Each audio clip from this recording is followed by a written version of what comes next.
Welcome to the Bucher and Friends podcast. Here is your host. Let's send it over to Rick Bucher. Rick Bucher. Welcome to another episode of Bucher and Friends, part of the United WeCast Network. I'm Rick Bucher. You can see me on FS1. You can read me on Bleacher Report, and you can follow me on Twitter at Rick Bucher. All right, this is normally a day where Ryan Hollins and I join forces, but he is traveling and incommunicado. And this gives me an opportunity to go over my NBA ballot, awards ballot, which I just completed and submitted to the NBA. I vote on every single award that is given, and I have for the last 26 years. And what I love about having the podcast is now I can have a conversation with you about exactly how I went about it, and quite honestly, how I feel about it, having done it. Ready to get mad? I hope you're ready to get mad, because generally my objective with this podcast is to entertain you, maybe make you laugh, perhaps even get you to think or consider a different perspective. Although we try to go light on that because I figure most of the time you're multitasking, operating heavy machinery, closing $1 million deals, stuff like that. But today I'm here to make you mad, if only because it tickles me that NBA fans get so wrapped around the axle about awards when they don't have a vote. And I'm being a little facetious here. But yeah, I figure you're going to get mad, so why don't I just go ahead and just put it out there. I'm here to get you mad with the picks that I make. Just take it personally, because I get the feeling you're going to anyway. I only wish people would bring the same energy and analysis to voting when they actually have a ballot, especially for elected officials, but I digress. Now, in all seriousness, I understand there is a great responsibility given me in voting. Career legacies, contract bonuses, future earnings, hell, entire franchises can be impacted by the results. Let's be clear. I didn't cast a single vote simply to elicit a reaction. I weighed each and every choice I made and have been in some cases for weeks now. As I said, I am grateful and honored that this will be the 26th time I've voted on every postseason NBA award. I don't take that for granted. I don't take it lightly. Not at all. That said, I also don't have a particular formula. I don't rely on a particular resource more than any other. Well, maybe I should put that a little different. What I see, whether it's in person or on my TV screens, does carry a lot of weight.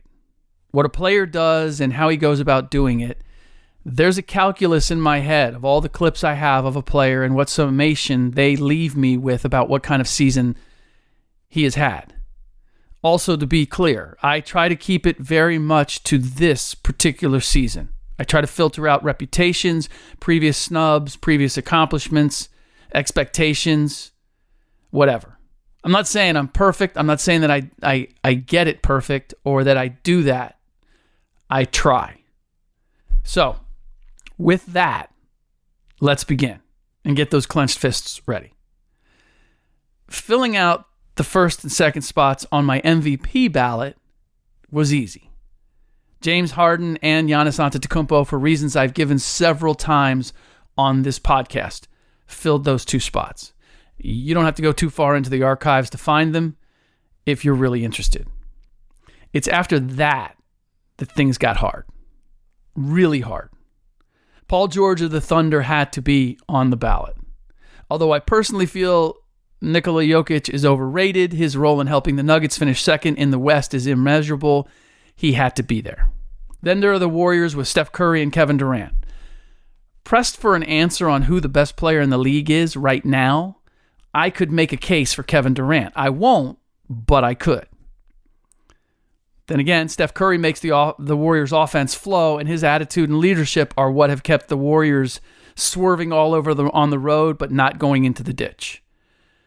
On the other hand, teams have attacked Steph at the defensive end with impunity, and at times it has been effective. I've seen all this.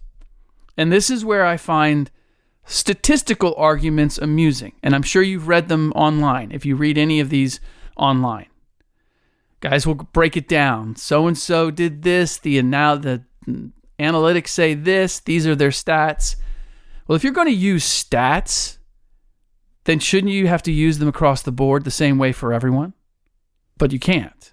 Because if you do, there's no way in hell you could leave either Curry or Durant off your MVP ballot.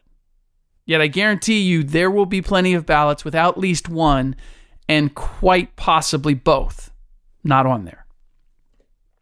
Then there's Joel Embiid, who I consider the best big man in the league. The Sixers have a lot of good players, but only one who qualifies as great, and that's JoJo. But at 64 games, he continues to live on the edge of not qualifying because he can't stay on the floor. I can also make a case for Damian Lillard's stewardship of the Blazers. Despite injuries to CJ McCollum and Yusuf Nurkic, he took them to a better record than last year and another third seed in what we know is a tough Western Conference. Blake Griffin is on my list of candidates as well for what I consider his most complete accomplished season in leading the Detroit Pistons to a playoff berth. Yes, they squeaked in. Yes, he was injured and missed a number of games down the stretch, but they don't come close without him. And I haven't even mentioned Kawhi Leonard or Kyrie Irving, great players who had arguably the best seasons of their career this year, at least in some respects.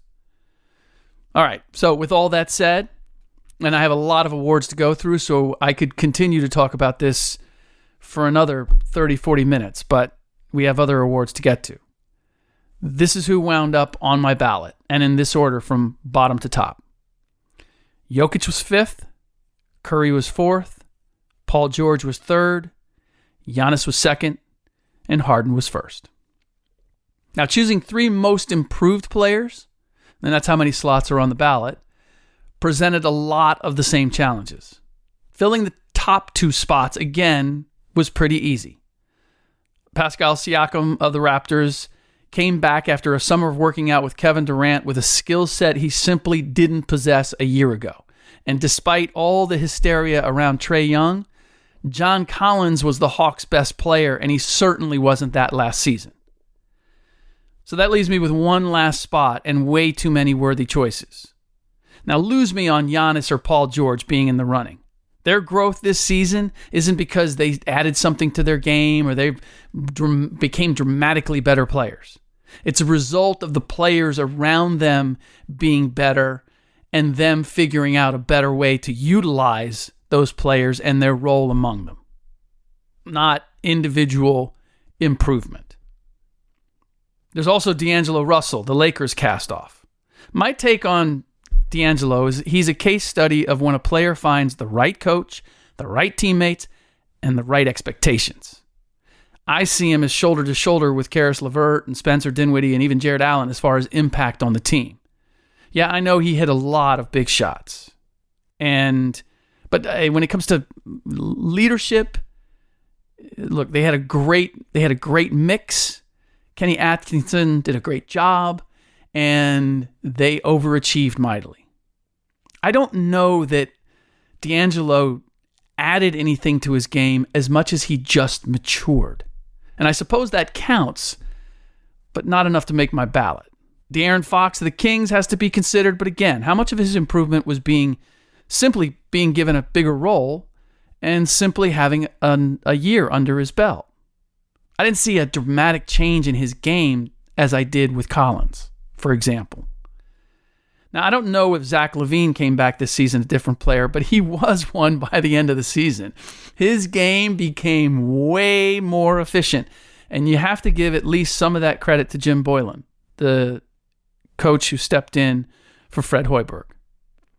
But Zach also missed a fourth of the season with injuries, and his numbers at the start were those of a guy playing for numbers. He'd get the last spot if he'd only played more games.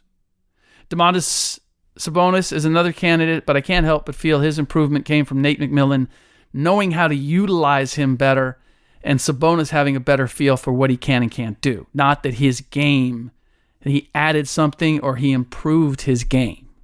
I think he did what he's capable of doing. I think he just did it better. All of which is why Josh Richardson of the Miami Heat gets my last spot. Now, his stats from last year compared to this year don't scream improvement more than bigger load, but that's where numbers are deceiving.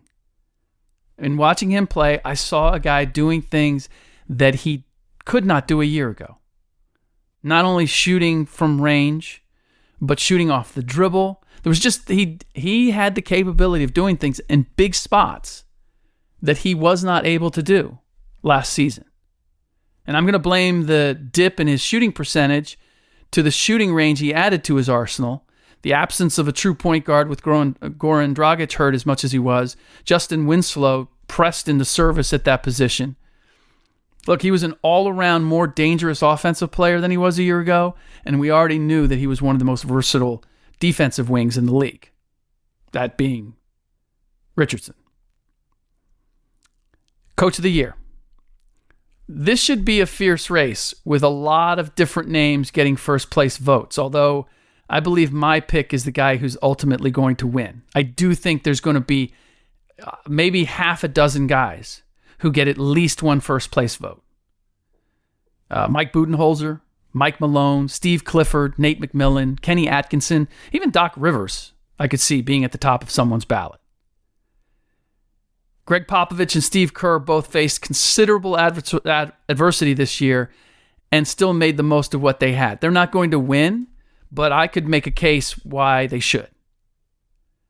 Now, I traditionally discount coaches of teams that are mediocre, but surprisingly more competitive than anyone expected. Atkinson and the Nets would fit neatly into that category, as would Clifford and the Magic, and James Borrego and the Hornets. Sometimes that happens because we discounted the talent, which means the GM deserves the praise. But we in the media, fans, we don't like to admit that we were mistaken, so it must have been those players were coached up. I also believe that getting average or good players to play hard and together is easier than coaching talent. Now, I know for some of you, that sounds crazy because I hear it all the time. Oh, I could win a championship coaching the Warriors. Or, yeah, I'd have a bunch of rings too if I had Jordan or Kobe or LeBron or whoever the biggest talent in the game is at a given time. Here's reality for you. No, you wouldn't. In fact, you wouldn't last a day. You know why? Precisely because you think it's easy. Look, when you have talent expects you to work. Talent expects you to put them in the best possible situations to succeed without fail. You're supposed to put them, they may fail, but you giving them the best opportunity to succeed, that's on you. Talent expects you to be as good at your job as they are at theirs. Talent expects you to prove you're smarter than them. Otherwise, why should they listen to you? This isn't high school or even college where you have all or some of the power. The only power you have as an NBA coach is your ability to be smarter than every other coach you face, because if you aren't, your talent will recognize it instantly. Now, when you're, let's just say Steve Clifford or James Borrego or Kenny Atkinson, when you go to war with guys who know they're not as good as the opposition, when you give them a chance to compete, just to compete, and then if you, lo and behold, you win games and you're anywhere near 500, man, they couldn't be more grateful, more willing to run through a wall for you. When you have talented players who expect to win and expect to win handily, they're not counting the advantages you gave them. They're counting the times that things didn't work. Because if they don't work, talent's thinking, that's not on me. That's on you. And the idea that you can just roll the ball out and let the talent take over, sure, there are times when the talent wants that, and there are times that call for that. You better know when those times are. But that's about 2% of the time. The other 98%, you have to be finding ways to maximize what your talent does, because your team can't just be good. It has to be great. Your talent demands that. The fans and media expect that because of your talent. All the while, you're getting everybody's best shot, their best effort. Everybody gears up for you because A, they figure that's the only chance they have of beating you, and B, it means a little bit more to beat you. Why? Because of all that damn talent. So, With all that, Mike Budenholzer, given a Giannis Antetokounmpo, loaded with a lot of talent, he made good on it. Best record. Mike Malone is second. Nuggets on the outside looking in on the very edge of the playoffs last year. They stepped up, stumbled toward the end, but number 2 seed. And I look at their team, and I think he made a lot with a lot less than people think is there. And then I do give the nod to Atkinson and the Nets, and I put him third. If I could split a vote between Atkinson and Clifford, I would, but you're not allowed to split votes. And all in all, when I look at what Clifford was working with, I'm going to give him a little bit of an edge. I believe that Atkinson got the absolute most. He's got a nice blend. Certainly, he's been done. Sean Marks did him a favor, the GM, on the balance of veterans and young guys and motivated young guys. Everybody there has got something in one way or another to prove. Atkinson took full advantage of that. There's no award I struggle with more than Defensive Player of the Year, because I feel as if there should be 2 categories. Best Defensive Player backline, Best Defensive Player frontline. Now that the game has become all about switching and the difference in size and responsibility has been muddied, I feel as if true guards are being completely overlooked. Here's the truth. Drew Holiday had a tremendous year defensively, but I haven't seen his name anywhere. And I don't think it's just because he played 67 games. I don't expect Patrick Beverley or Marcus Smart will get much love either. But Smart in particular was far and away the best defender on a Celtics team whose effort was up and down. Defensively, they still finished top 6 or 7, if I'm not mistaken, maybe even top 5. He was far and away their best defensive player, but the effort and the continuity that they had, that came and went, except with him. It's the day and age of the Draymond Greens, basically players who are big and long enough to play as a big man but have agility most traditional bigs don't have, making them super effective against pick and rolls, which seems to be about 90% of every offense these days. Now, the reason Marcus slips in and maybe a Beverly doesn't is because Smart at 6'4" and the strength that he has, we've seen him defend bigs. We've seen him switch and hold his ground and more in the post. It doesn't happen every day, but he's demonstrated that he can do it. So I would expect that he's going to get a little more love than say a Drew Holiday, who I just don't remember, who is capable of that and is one of the bigger guards. All this is to say, a guy like Beverly almost has no chance at this point, and it's just the evolution of the game. This is the other aspect of this award I don't like. The talent and scheme around the player have a huge impact on everything, from defensive stats to, individual defensive stats to teams' overall ranking. Now, I'd like to believe every voter can recognize a good defender without looking at team defensive ratings or personal defensive stats. But I know that not to be true, because I've seen and heard players who are decent point guards mocked for their defense when they're playing in pick and roll coverages with teammates who leave them constantly exposed. You want to say Derrick Rose, when he was in Chicago, was a bad defender? You're not looking at who was there. When Joakim Noah wasn't there, he was left out to dry. Even when he moved on, when he was in New York, when you're playing pick and roll and you don't have any bigs who can play pick and roll, that was probably where it was most difficult to stomach. Derrick Rose was doing everything he could to defend. When you're a point guard and you don't have a big who knows how to play and they run pick and roll, you're going to look bad. That's just a fact, no matter how hard you work. And Derrick Rose worked hard. That's just one example. Steve Nash is another one. Got banged on all the time. Oh, he's a terrible defender. No, he's not. And in fact, a lot of it was the Suns, the system they ran, again, who was defending with him. So the idea that this award isn't based on team defensive ratings, I know how it works. Team defensive ratings, and then looking at individual stats or looking at who seems to play the biggest role. Rudy Gobert is a great example. Giannis Antetokounmpo, I would say, with the Bucks. Bucks have a lot of good defenders. Trust me. Bledsoe at the point. Lopez. You've got some size. Like, you have all of the things to make Giannis look really good as a defender. Now, he is very good as a defender. But I keep hearing how, and looking at the numbers, how different they are with and without him. There's a lot that goes in to those numbers that aren't necessarily being accounted for. Some of it is, and again, this is the same thing with LeBron. When you have a player that unique and you're designed for them, yeah, when he's not on the floor, it's hard to adjust because your whole system is built for that dude and the unique skill set that he has. Look, no one impressed me more this season than Paul George, at certain times anyway. And he's certainly benefited from quality defenders around him. Jeremy Grant, Dennis Schroeder, Steven Adams, although he struggled. He was not let's say he wasn't the same.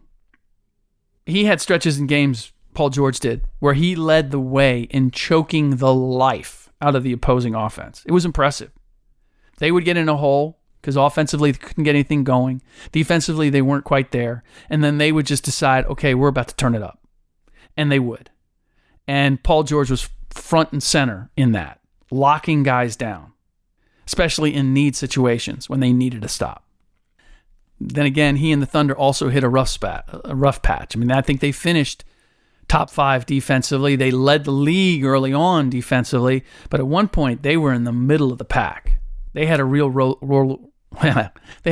roller coaster year when it came to that. So, with all that, here's what I'm going with. Gobert 1, Antetokounmpo 2, Marcus Smart 3. Again, if I could split votes, I would find a way to get George and Holiday on my ballot. I wish it was 5 the way it is with MVP. I feel the same way with Most Improved. Beverly was not as much of a disruptor as I've seen him in the past, so I can live with him not being there. I honestly, when it comes to this, again, those 3, if you took Antetokounmpo off and you put George in, I'd be okay with that. If you moved Smart to second, I would be okay with that. I could even see an instance where Paul George would be at the top. I mean, it is so subjective because there are so many different elements here. But ultimately, I guess some of it, at least for me, is Gobert is a dedicated defensive player. That's where he hangs his hat. And teams have to game plan for him. Offensively, they come into the game thinking we have to play. How do we figure out the puzzle that is Gobert protecting the rim? And with more agility than most guys have, his size. So, all defensive team, first team is Paul George, Giannis, Gobert, Marcus Smart, and Drew Holiday. Second team, PJ Tucker, Draymond Green, Joel Embiid, Patrick Beverly, and Klay Thompson. And it's amazing to think Klay never has been on an all-defensive team. And if he makes it this year, well, he's actually had better years than this one. All right, sixth man of the year. Lou Williams of the Clippers edges out teammate Montrezl Harrell for the same reason Harden edges out Giannis for MVP. Now, I love everything Montrez does. I thought about putting him on the most improved ballot. I thought about putting him on the defensive player of the year ballot. What he does coming off the bench and the variety of things that he does is above and beyond the numbers. There's an energy that he brings. It is impressive. He is vocal defensively. He's one of those guys. He's a big who can defend the pick and roll well because he can move. He finishes in a variety of ways offensively. I mean, he does it. He does it all. But when it comes to winning games, there is no skill more valuable than being able to score and score consistently when the entire opposing team knows the ball is coming to you and they're geared to stop you. It's why Giannis is not my MVP. And while I have a feeling or suspicion that he's going to win, it feels inherently wrong. It feels like it's an award being given because of the Bucks' record and because of his overall play. And that, I guess you can make a case that that's most valuable. But when you don't possess the most valuable skill, in my estimation, then it's hard for me to say you're most valuable. And when it comes to sixth man, it's the most valuable sub, right? So both James Harden and Lou Williams scoring when the entire opposing team was geared to stop them, they did it at an amazing rate. Derrick Rose actually would have been on my ballot for the same reason, but 51 games just isn't enough. So Domantas Sabonis gets the nod instead. Now, Rookie of the Year was never a race. It's easy to forget now, maybe, how quickly Luka Doncic became the cornerstone of everything that the Mavs do and how he sustained it all year long. He wasn't just good. He was the centerpiece. Now, Trae Young did come on strong at the end, but he's not the only young talent on that team. John Collins took a huge step forward in his second year. Kevin Huerter, another rookie, should be part of their rotation, if not part of their core moving forward. Shai Gilgeous-Alexander from the Clippers got the third slot, primarily because he started at point guard on a playoff-bound team. Now, he just wasn't along for the ride. He was very good. It's not that I thought DeAndre Ayton, who would have been the other candidate, and I imagine he'll be on a lot of ballots. It's not that I thought Ayton's numbers were hollow, as much as I felt he had ample opportunity to actually get more of them. If you're going to be on a losing team, blow me away with just how much production you have. And I just felt there were times where he was coasting.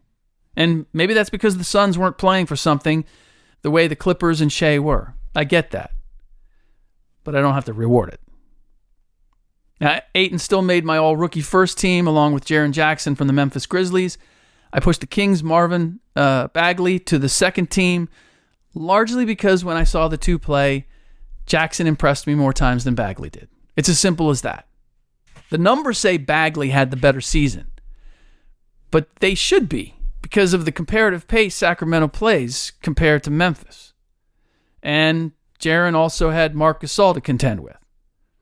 The door was wide open for Bagley to be a dominant big man with the Kings. And he was impressive at times. He had dominant-like numbers, no question.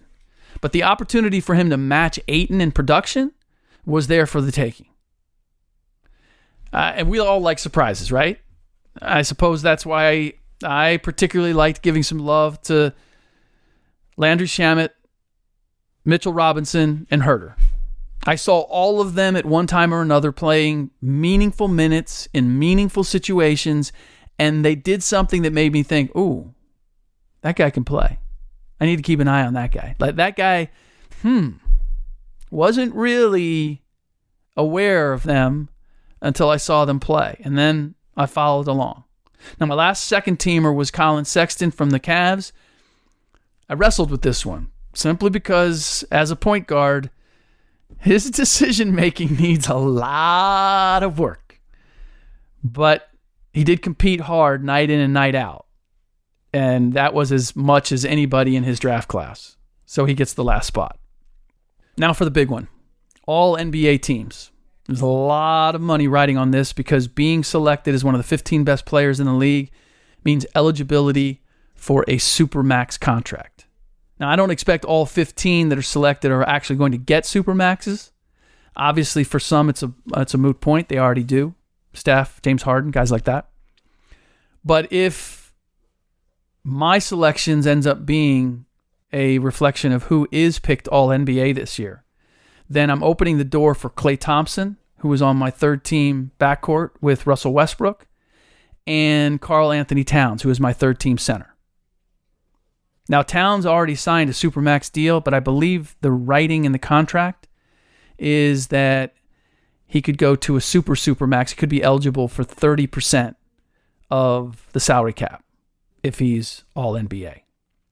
And I initially put Andre Drummond, the Pistons center, in Towns' slot. And I wish I could. I wish I had a spot for him. But if you're asking me which player I'd rather have, it's Towns. Even if it's closer than I would have said at the beginning of the season. But and it's as simple as this. When I think about the two playing this year, the various skills that I've seen them demonstrate, the roles that they play, the abilities that they have,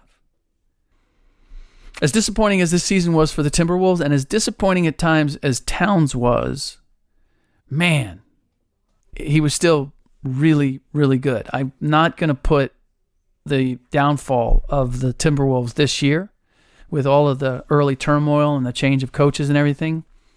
I just can't put that on Towns. He impressed me more than he disappointed me. Drummond surprised me. And I would not be surprised if next year I do have a place for Drummond because I do expect him to continue to get better.